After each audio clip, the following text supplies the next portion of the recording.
네, 한덕수 권한대행의 반헌법적 행위와 관련해서 참으로 논란이 많습니다만 제가 한 말씀만 더 보태도록 하겠습니다.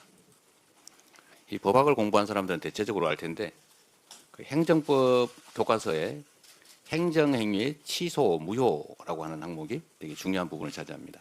그 중에 취소와 무효를 구분하면서 무효의 대표적 사례, 1번 사례, 우리 박지혜 전 변호사께서 웃고 계시죠? 권한 없는 자의 행위. 이게 무효의 아주 대표적 사례입니다. 무효인 행위는 특별한 조치가 없이 그냥 무효입니다. 임명 아무리 해도 소용없어요. 그냥 무효예요, 무효. 왜 이런 무리한 행위를 하는지 모르겠는데 욕심이 앞서고 의욕이 앞서다 보면 이런 어처구니 없는 실수를 하게 되는 것 같습니다. 우리 한덕수 권한대행은 그런 사적 이익을 위한 꼼수에 몰두하기보다는 저기 보이는 것처럼 우리 국민들의 삶에 관심을 갖기 바랍니다. 아마 그분이 지금 현재 주가지수가 얼마인지 잘 모를 거예요. 제가 보기엔 그렇습니다. 지금 2300포인트가 깨지게 생기지 않습니까? 저 숫자가 의미하는 게 어떤 건지 그분은 과연 알까요? 지금 환율이 1480원을 넘어갔습니다. 왜 이런 일이 벌어졌겠어요? 안정되다가 윤석열 전 대통령 탄핵으로 환율이 안정되다가 갑자기 치솟지 않습니까? 물론 대외 요건도 있겠지요. 그러나 중요한 것은 이런 국가 혼란상 때문이 아닌가 싶어요. 국민의 공복으로서 책임감이 조금이라도 있었으면 이런 핵에 망측한 하나마나한 혼란만 초래하는 이런 일들은 하지 않았을 것 같습니다. 제가 당대표 일을 한 지가 3년 가까이 되는데 오늘은 우리 최고위원들께서 저보고 말씀드릴 기회를 많이 가지라고 발언을 짧게 해주셔가지고 제가 조금 더 길게 마지막이니까 말씀을 좀 드리려고 합니다.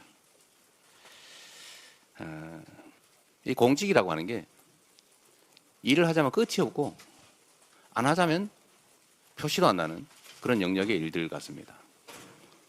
국민들은 선거 때 되면 이 사람이 잘했나 못했나 이제 판단을 해서 재신임 여부를 결정하게 되는데 너무 텀도 길고 또 선거 때 되면 이런저런 이유로 개별 후보들의 정확한 성과 평가를 하기가 쉽지가 않습니다. 집단 속이 숨기가 쉽지요. 그런데 또 한편으로 보면 이 공직이라고 하는 게 게으르고 무책임하고 사욕이 많은 그런 사람이 놀기도 좋지만 다른 한편에서는 의욕을 가지고 열정을 가지고 실력을 발휘하면 정말로 큰 일을 할 수가 있습니다. 큰 성과를 만들 수가 있죠. 엄청난 차이가 날 수 있습니다. 뭐 엄청난 거대한 신화를 만드는 거야 쉽지가 않겠지만 작은 일들을 챙기면 성실하게 많이 챙기면 정말로 큰 일을 해낼 수가 있죠. 공직자들 입장에서는 사소한 민원, 작은 일이라고 생각되는 것도 그 해당 당사자 입장에서는 목숨이 걸린 일인 경우가 엄청나게 많습니다. 500명의 목숨이 걸린 일, 1년에 15,000명 가까이가 스스로 목숨을 끊는 일, 왜 그럴지 원인을 찾아내는 일, 어찌 보면 쪼개놓으면 정말 사소할 수 있죠. 그러나 그 사람들은 자신의 삶을, 생을 버릴 만큼 심각한 일들입니다. 민원이라고 하는 이름으로 우리 각 행정기관, 정치권에 전달되는 그 수없이 많은 민초들의, 우리 국민들의 목소리, 그 민원을 취급하는 공무원 또는 그 일을 맞닥뜨리는 정치권, 소위 정부 영역에서는 뭐 별거 아닌 일들인 경우가 많죠. 우리 전현희 최고위원께서 그 민원을 처리하는 방법을 뭐 제안도 하시고 하시던데 하여튼 이 정부 입장에서 보면 그 수천만 건, 천수백만 건의 민원이라고 하는 게 정말로 귀찮고 어찌 보면 뭐 별것도 아닌 사소한 일처럼 느껴지지만 그 당사자는 목숨이 걸린, 인생이 걸린 일인 경우가 많지요. 개개인도 그렇지만 뭐 수백 명 또는 수천 명, 수만 명, 뭐 수만 명 정도의 이해관계가 걸린 그런 일들이 우리 정치권에서 보면 수백만, 수천만이 걸린 일들도 엄청나게 많으니까 관심의 대상이 되기 어렵죠.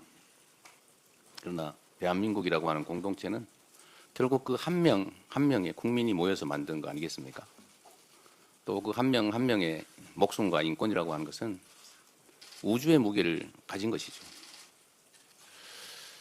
그래서 작은 일들도 다 소중하고 중요한 일들입니다. 그런데 이게 공무라는 걸 하다 보면 자꾸 당장에 나타나는 큰 일에 집중하게 되고 그러다 보면 이런 일들을 자꾸 경시하게 되죠. 그 속에서 많은 사람들은 해결 가능함에도 불구하고 그 해결 가능한 일 때문에 고통받고 심지어 극단적인 결과를 빚기도 합니다. 행정 영역보다 사실 정치 영역은 그런 경향이 훨씬 더 심한 것 같아요. 최근에 이거 군사 쿠데타를 겪으면서 우리 국민들께서 우리 국회의원들이 지역에 가면 전에는 코빼기도 안 보이고 왜 이제 나타났어 이러다가 요즘은 일 안 하고 왜 나타났어 이렇게 말씀을 많이 하신다고 해요. 전에는 이 인간이 어디 가서 맨날 놀기만 하면서 동네 인사라도 다녀야지 인사도 안 다니네 이렇게 생각하다가 요즘 보니까 정말로 할 일도 하고 고생도 많이 하고 밥값을 안 해. 더 중요한 일을 해야지 왜 동네 이런 행사에 나타나 이런 생각을 하게 된 것 같습니다. 국회나 공직자에 대한 국민들의 평가가 많이 바뀌신 것 같아요.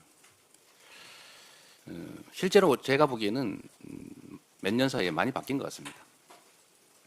우리 홍성국 최고위원이 경제는 민주당 이런 강의를 아침마다 하신다는데 일주일에 2번 하세요? 한 일주일에 한 번씩 하는데 아마 국민 여러분께서는 좀 놀라실 텐데 그 아침 7시에 하죠? 8시에 아침 8시에 일주일에 한 번씩 하는데 무려 6, 70명의 국회의원이 그 공부하러 모입니다. 매주. 근데 그 모임만 있는 건 아니에요. 수없이 많은 모임들이 있죠. 지금 국회의원들이 정말로 공부 열심히 합니다. 뭐 국민의힘이 어떻게 하는지 잘 모르겠어요. 최소한 민주당 의원들은 열심히 공부합니다. 그리고 아마 한번 되돌아보면 작년 총선이 끝난 다음에 거의 매일 비상사태였어요. 휴회도 거의 없었죠. 그리고 거의 비상대기에 많은 일들이 있었습니다. 최선을 다해왔던 것 같아요. 저한테도 저도 해외 출장 한번 못 갔던 것 같아요. 이 중에도 많을 거예요. 전에는 뭐 국회의원들이 정기회 끝나면 다 여름, 겨울 뭐 출장 해외 많이 갔죠. 뭐 그 나쁜 일이라는 뜻은 아니고 여유가 있었다 그런 말이죠. 지금은 그러지도 못할 만큼 일이 바쁩니다. 그리고 훌륭하게 그 역할을 해내고 있는 것 같아요. 그래서 성과들도 꽤 낸 것 같습니다. 당의 문화도 많이 바뀐 것 같습니다. 민주 없는 민주당이라는 비난을 과거에는 좀 들었는데 요즘 많이 사라진 것 같아요. 당원들이 당의 중심이 된 진정한 민주적 정당, 민주당이 돼 가는 것 같습니다. 또 한편으로 국민이 주인인 나라, 이게 작년 비상계엄 사태로 위기를 겪긴 했는데 역시 위대한 국민들의 힘으로 다시 국민이 주인인 진정한 민주공화국으로 되도록 하고 있는 것 같습니다. 우리 다 국민들의 헌신과 또 희생 덕분이죠. 3년간 당대표로서 나름 성과 있게 재임할 수 있었던 것에 대해서 감사드립니다. 이거는 결국 우리 당직자 또 당원, 우리 최고위원님들 포함한 의원님들, 지역위원장 여러분 모두 고생해 준 덕분입니다. 출발할 때는 험했는데 그래도 퇴임하는 상황에서는 출발할 때보다는 상황이 좋은 것 같아요. 모두 여러분들의 덕분입니다. 이제 또 새로운 일을 시작하게 되겠죠. 아쉽거나 뭐 홀가분하거나 뭐 그런 느낌은 사실은 없어요. 우리 더불어민주당은 지금 저의 거의 대부분이라고 할 수 있죠. 사생활을 제외한 나머지 삶의 거의 대부분이 더불어민주당입니다. 민주당의 당원들께서 당을 지켜주셨고 또 저를 지켜주셨죠. 3년 생각해 보면 사실 무슨 소설 같아요. 예. 그리고 엄청나게 긴 시간 같기도 하고 또 한편으로 생각하면 거의 순간처럼 느껴지기도 합니다. 그런데 당대표를 어쨌든 퇴임하는 이 장면이 저 주가 지수를 보니까 정말 가슴 아파요. 엄청나게 많은 사람들이 고통받고 있겠지요. 그렇다고 내일 모레 당장 좋아진다는 보장도 없습니다. 그래도 우리 위대한 국민들은 언제나 역경을 스스로의 힘으로 이겨내왔습니다. 신통한 게 하나 있죠. 대통령이 비상계엄을 선포하고 탄핵이 되고 나니까 대북 비라와 대남 오물풍선이 사라졌습니다. 희한하지 않습니까? 광주 5.18 민주화 운동 당시에 군과 경찰이 철수를 하고 나니까 절도 사건, 폭력 사건 하나 없는 완벽한 공동체가 열흘 동안 이어졌었죠. 그게 저는 국민의 힘이라고 믿습니다. 국민의 힘 당 말고요. 우리가 겪는 이 어려움도 우리 국민들께서 과거의 그 역경을 이겨낸 위대한 DNA를 발휘해서 빠른 시간 내에 이겨낼 것으로 믿고 저도 그 역정에 함께하겠습니다. 우리 최고위원 당직자 여러분 고생하셨습니다. 고맙습니다. 그리고 제가 이 말을 하는 순간에 사퇴를 당했다고 그래서 종료 선언도 제가 하면 안 된다고 이걸 넘겨드리도록 하겠습니다. 네, 이렇게 넘겨드리겠습니다. 자리도 바꿔드릴까요? 이재명 대표와 함께 국민과 함께 울고 국민과 함께 울었고 또 국민과 함께 민주주의를 지켜낸 기간이었다고 생각합니다. 또 우리 민주당은 당원 중심의 대중정당으로 세계 정당사에 또 새로운 이정표도 열었습니다. 대표님께서 다시 대표직을 내려놓고 또 새로운 길을 가는데 그 장도에 국민과 함께 저희가 같이 가겠다 이런 말씀 드리고요. 그동안 정말 대표로서 수고 많이 하셨다 이런 말씀 드리겠습니다. 대표님 오늘이 최고위원 몇 차인 줄 아십니까? 100차는 네. 100차 이거 이상한데. 요게 100차인데요. 100차인데요. 100차인데요. 이 이후에는 박찬대 갑니다. 네. 제 100차 최고위원회를 정의하겠습니다.